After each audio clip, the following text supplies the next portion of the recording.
Ministry of education की तरफ से जो अभी गाइडलाइंस आई है न्यू एजुकेशन सेंटर्स पॉलिसी को लेकर के, मेरे ख्याल से ये चीज़ कहीं ज़्यादा पहले हो जानी चाहिए थी NAP 2020 के हिसाब से।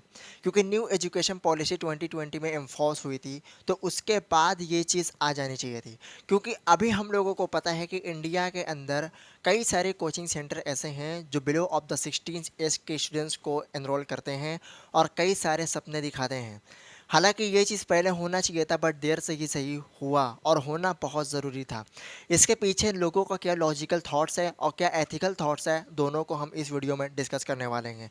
बेसिकली देखा जाए तो मिनिस्ट्री ऑफ एजुकेशन की जो न्यू गाइडलाइंस आई है वो है coaching centre can't enrol below of the 16 age students.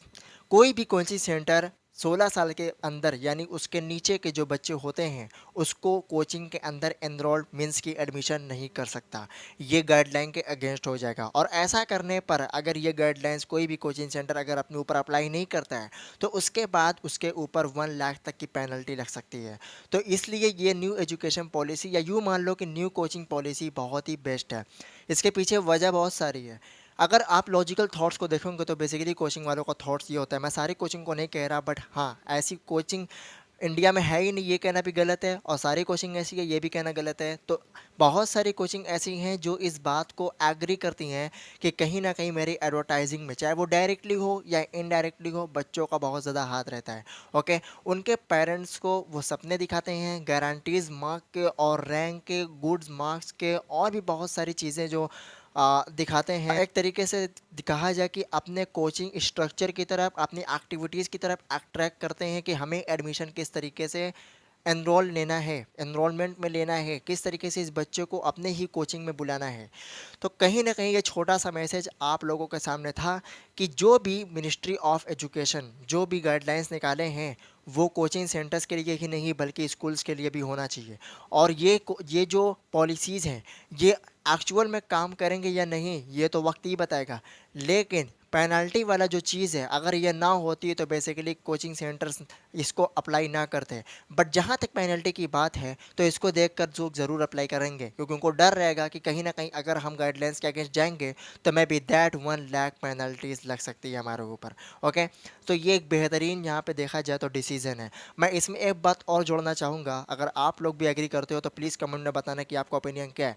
वो ये कि महेश्वर पेरी सर ने कुछ, जो फाउंडर एंड CEO है करियर 360 डिग्री के, तो वहाँ पर उन्होंने ट्विटर के मतलब एक्स के ऊपर ट्वीट किया था इन लोगों को ऐड करके, टैग करके कि जो एजुकेशन पॉलिसी है वो सुधारनी चाहिए। और उनका जो टैग था, उनका जो ट्वीट्स था वो इस पर डिपेंड करता था कि जो विवेक बिंद्रा का 10 डे MBA है उसको देखते हुए उन्होंने किया था। तो मे बी दैट हो सकता है कि इसको भी देखते हुए एजुकेशन मिनिस्ट्री मतलब इसके ऊपर एक्शन ली हो, या कुछ और बात हो सकती है। क्योंकि जहाँ तक मेरा ओपिनियन है अगर ये अभी करना था तो पहले क्यों नहीं किया। तो हो सकता है कि उन्होंने, क्योंकि उन्होंने जब टैग किया था तो उसके बाद ही जो एजुकेशन ऑफ मिनिस्ट्री है वो 10 डे MBA के ऊपर, किसी का नाम नहीं लिया गया था, बस 10 डे MBA के ऊपर मतलब कि एक क्लीन चिट निकाली गई थी जहाँ पे बिहेवियर किया गया था स्टूडेंट्स को और भी यूथ को। ठीक है, तो हो सकता है कि इसको देखते हुए भी और इन लोगों ने गाइडलाइन निकाली, तो ये अच्छी बात है अपने आप में। इसके पीछे आपका क्या ओपिनियन है, क्योंकि जहाँ तक मुझे उम्मीद है मुझे यही लगता है। आपका क्या ओपिनियन आप कमेंट में ज़रूर बताओ। ये छोटा सा मैसेज आप लोगों के ऊपर था। ठीक है, वीडियो पसंद आई तो लाइक करो, चैनल पर नहीं हो तो सब्सक्राइब करो, वीडियो को ज़्यादा से ज़्यादा शेयर करो और कमेंट में बताओ कि आपका ओपिनियन क्या है। मिलते हैं नेक्स्ट और बिग अपडेट के साथ। Wish you all the very best.